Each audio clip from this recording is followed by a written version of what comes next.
ಮಾಡೋದಕ್ಕೆ ಕೋರ್ಟ್ಗೆ ಹೋಗ್ತಾ ಇದ್ದೀರಿ. ಕೋರ್ಟ್ನಲ್ಲೇ ಅದು ಅದನ್ನೇನು ಮಾಡ್ರಪ್ಪ ಸಬ್ಮಿಟ್ ಮಾಡಿ ನೋಡು, ಕೋರ್ಟ್ ಒಪ್ಪಬೋದು, ಒಪ್ಪಲೇಬೇಕಾ ಅಂತೇನಿಲ್ಲ, ಬಟ್ ಒಪ್ಪಬೋದು. ಯಾಕಂದ್ರೆ ಇಲ್ಲಿ ಮ್ಯಾಕ್ಸಿಮಮ್ ಏನಪ್ಪ ಅಂತಾರೆ ಧರ್ಮದ ನೆಲೆಗಟ್ಟಿನಲ್ಲಿ ವಕ್ಫನ್ನು ತರೋ ಪ್ರಯತ್ನ ಮಾಡಿದ್ದಾರೆ.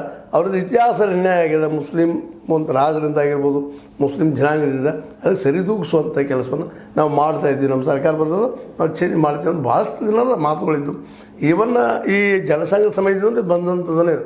ಮತ್ತು ಮೇನ್ ಅಂತ ಇವತ್ತು BJP ಈ ದೇಶದಲ್ಲಿ ಸ್ಟ್ಯಾಂಡ್ ಆಗೋದಕ್ಕೆ ಮುಸ್ಲಿಂ ವಿರೋಧಿ ನೀತಿಯಿಂದ 80-20 ನೀವು ನೋಡಿದಿರಿ.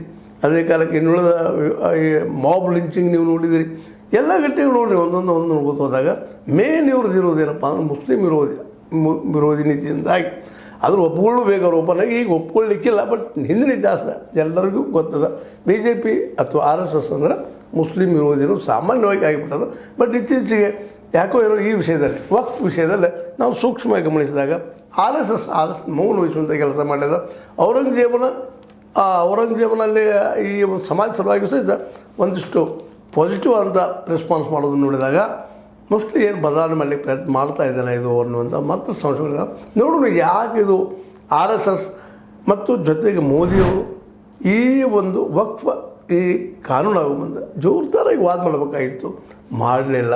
ಚರ್ಚೆ ಒಳಗೆ ಇನ್ವಾಲ್ವ್ ಆಗಲಿಲ್ಲ. ಮತ್ತು ಈ ಸಂದರ್ಭದಲ್ಲಿ ಮೋದಿಯವರು ಹೊರದೇಶದಲ್ಲಿ ಹೆಚ್ಚಿಕೊಂಡು ಬಂದಿದ್ದರಿಂದಾಗಿ ವಿಶೇಷವಾಗಿ ಇವತ್ತು ಮೋದಿ ಮತ್ತು RSS ಈ ವಿಷಯದಲ್ಲಿ ಏನೋ ಒಂದು ದೂರದೃಷ್ಟಿಯ ಪ್ಲ್ಯಾನ್ ಮಾಡಿದ್ದಾರೆ ಅಂತ ಯಾರಿಗಾದರೂ ಒಳಚಲಿಸ್ತದೆ. ಇರಲಿ, ಅದನ್ನು ಇನ್ನೊಮ್ಮೆ ಮತ್ತೆ ಚರ್ಚೆ ಮಾಡೋಣ.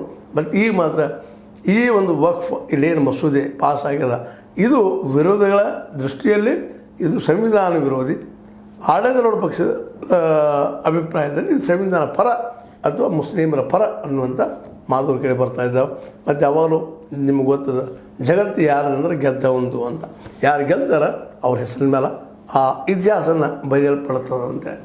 ಏನಾದ್ರಾಗಲಿ ಒಟ್ಟಿನಲ್ಲ ಈ ಸಂವಿಧಾನ ಮೇಲೆ ದಾಳಿ ಆಗ್ಯದನೋ ಇಲ್ಲೋ, ದಾಳಿ ಆಗ್ಯದ ಅಂತ ವಿರೋಧಿಗಳಂದ್ರೆ ಇಲ್ಲ ಅಂದರೆ ಆಡಳಿತಾರೂಢ ಪಕ್ಷಗಳಂತಾರೆ. ಇನ್ನು ನೀವೇನು ಹೇಳ್ತೀರಿ ಅದಕ್ಕೆ? ವಿರೋಧ ಹೌದು ಅಲ್ಲೋ ದಾಳಿ ಅನ್ನೋದು ನೀವು ಸ್ಪಷ್ಟಪಡಿಸ್ತಾ ನಿಮ್ಮ ಅಭಿಪ್ರಾಯ ತಿಳಿಸ್ತಾ ಇರ್ರಿ, ಕಾಮೆಂಟ್ ಮಾಡ್ತಾ ಇರ್ರಿ. ಜೊತೆಗೆ ನೀವು ಕಾಮೆಂಟ್ ಜೊತೆಗೆ ನಮ್ಮ ಸಲಹೆ ಸೂಚನೆ ಕೊಡ್ತಾನೆ ಇರುತ್ತೆ ಬರ್ರಿ. ಅದ್ರ ಜೊತೆಗೆ ಇನ್ನೊಂದು ಏನಪ್ಪ ಅಂದ್ರೆ ನೀವು ಸಬ್ಸ್ಕ್ರೈಬ್ ಆಗೋದು ಹೋಗ್ಬೇಡ್ರಿ. H60 ನ್ಯೂಸ್ ಅರ್ಥಾತ್ ಹೇ ಸೀತಾರಾಮ್ ಇದು ಸತ್ಯದ ಕೈಗಿರಲಿ ವಂದನೆಗಳು.